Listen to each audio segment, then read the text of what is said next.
अपने स्वास्थ्य संबंधी परेशानियों से जद्दोजहद करते हुए आखिरकार जिंदगी का जंग हार जाने वाले झारखंड के पुरोधा, जननायक और अलग राज्य के प्रणेता शिबू सोरेन का पार्थिव शरीर पंचतत्व में विलीन हो गया।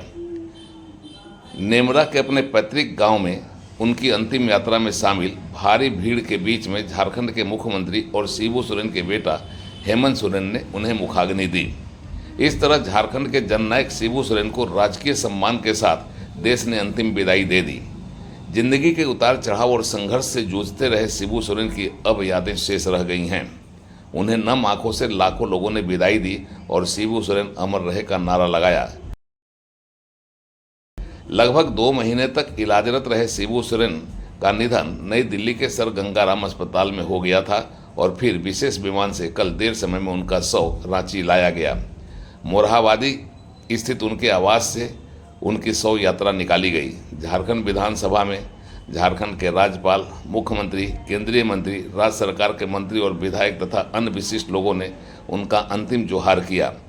मातमी धुन बजाया गया और सभी लोगों ने अश्रुपूरित और गमगीन आंखों से अपने प्रिय नेता को अंतिम जोहार यात्रा पर रवाना किया। रास्ते में भारी संख्या में लोग अपने जननायक की यात्रा देखने, उन्हें सैल्यूट करने और उनका अंतिम दर्शन करने के लिए खड़ा थे। भीड़ उमड़ पड़ी थी। शिबू सोरेन के शव के साथ निकली उनकी अंतिम यात्रा बीच बीच में रुकती रही।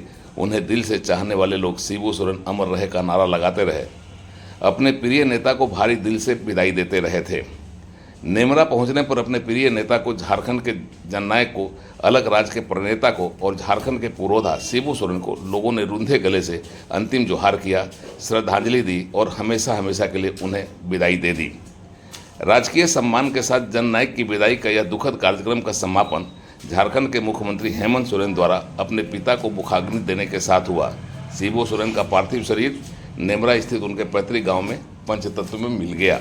झारखंड विधानसभा में जननायक की विदाई के लिए अंतिम जोहार यात्रा में उन्हें विदाई दी गई और फिर उनकी अंतिम यात्रा का नेमरा अंतिम पड़ाव बना।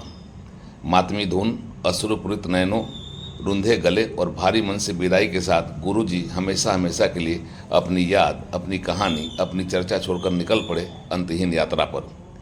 शिबू सोरेन एक ऐसी शख्सियत का नाम है जो हार के आगे जीत देखता है, हार से हार नहीं मानता और जीवटता के साथ जीत की जीत पर डटकर परिस्थितियों का मुकाबला करता है और फिर बन जाता है एक दिन ऐसा नाम जिसे दिल से चाहने वाले लाखों करोड़ों लोग होते हैं।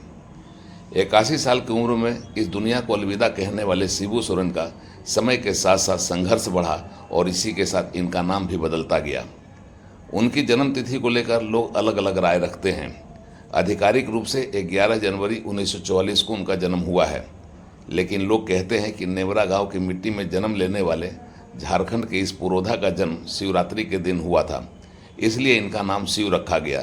यह शिव, शिवलाल, फिर शिवचरण मांझी बना और इसके बाद फिर शिबू सोरेन बना और हर दिल अजीज यह नाम श्रद्धा से दिसम गुरु के रूप में अपनी पहचान बनाने में कामयाब हुआ। लोगों के बीच गुरु जी, दिसम गुरु के रूप में पहचान थी शिबू सोरेन की। शिवचरण मांझी से लेकर दिसम गुरु शिबू सोरेन तक की उनकी यात्रा संघर्ष से शुरू हुई और संघर्ष के साथ ही खत्म हुई। हार के आगे हारने की बजाय जीत की जीत पर अड़े रहे शिबू सोरेन ने आखिरकार जीत हासिल की। राजनीति में जीत हासिल की, आंदोलन में जीत हासिल की, कई तरह के गंभीर आरोपों को झुठलाते हुए अपने खिलाफ चलाए जा रहे कोर्ट के केसों में जीत हासिल की, लोगों के दिलों में जगह बनाई और उनका दिल जीता। महाजनी प्रथा के खिलाफ शुरू हुआ उनका संघर्ष अलग राज्य की लड़ाई को अंजाम तक पहुंचा गया। टास्क बड़ा था, साधन नहीं था, लेकिन दिल में यह जज्बा था कि महाजनी प्रथा को खत्म करना है, महाजन के आतंक को समाप्त करना है और इनके चंगुल में फंसे लोगों को इनके चंगुल से आज़ाद कराना है। इस संघर्ष में उन्होंने सफलता हासिल की। राजनीति में उन्हें पहले जबरदस्त झटका लगा। बरलंगा पंचायत से मुखिया का चुनाव हारे, फिर विधानसभा का चुनाव 2 बार लड़कर बुरी तरह से पराजित हुए, जरीडी विधानसभा और टुंडी विधानसभा से। लेकिन इस हार के परिणाम से वे हारने वाले नहीं थे। उन्होंने अपनी जीत की जीत बनाया। अपनी राजनीतिक जमीन उन्होंने संथाल में तलाशी और फिर चुनावी राजनीति में कूद कर वे 1980 में पहली बार लोकसभा में पहुंचने में सफल हो गए। इसके बाद वे लोकसभा और राज्यसभा में पहुंचते रहे। 2004 में मनमोहन सिंह की सरकार में उन्हें कोयला मंत्री बनने का अवसर मिला।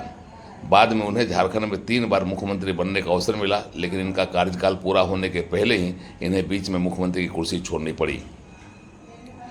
वह अभी राज्यसभा के मेंबर थे। उतार चढ़ाव की जिंदगी के बीच उन्होंने झारखंड को जिस स्वरूप में बनाने का सपना देखा था उसे पूरा नहीं हुए देखकर उन्हें अफसोस भी था। झारखंड को ऐसा राज्य बनाना चाहते थे गुरुजी जहां सबके चेहरे पर खुशहाली हो, गरीबी का दूर दूर तक नामो निशान नहीं हो, शोषण अत्याचार खत्म हो और झारखंड देश के अग्रणी राज्यों में शामिल हो। जीवन के संघर्ष के साथ झारखंड के नव निर्माण का उनका यह सपना पूरा नहीं हो सका। झारखंड की तस्वीर और तकदीर बदलने का टास्क उनका अधूरा ही रह गया। पर जननायक ने जिस तरीके से अपनी जिंदगी को सेवा में समर्पित किया वह लोगों के बीच एक मिसाल के तौर पर कायम रहेगी। अब शिबू सोरेन हमारे बीच नहीं है, लेकिन उनका काम और उनका संघर्ष उनकी याद को हमेशा बनाए रखेगा। जननायक तो चला गया, लेकिन खुद को अपने कामों से अमर कर गया। अब यह नाम झारखंड में अमर बन गया है। शिबू सोरेन को अंतिम जोहार। उड़ान लाइव की भावभीनी श्रद्धांजलि।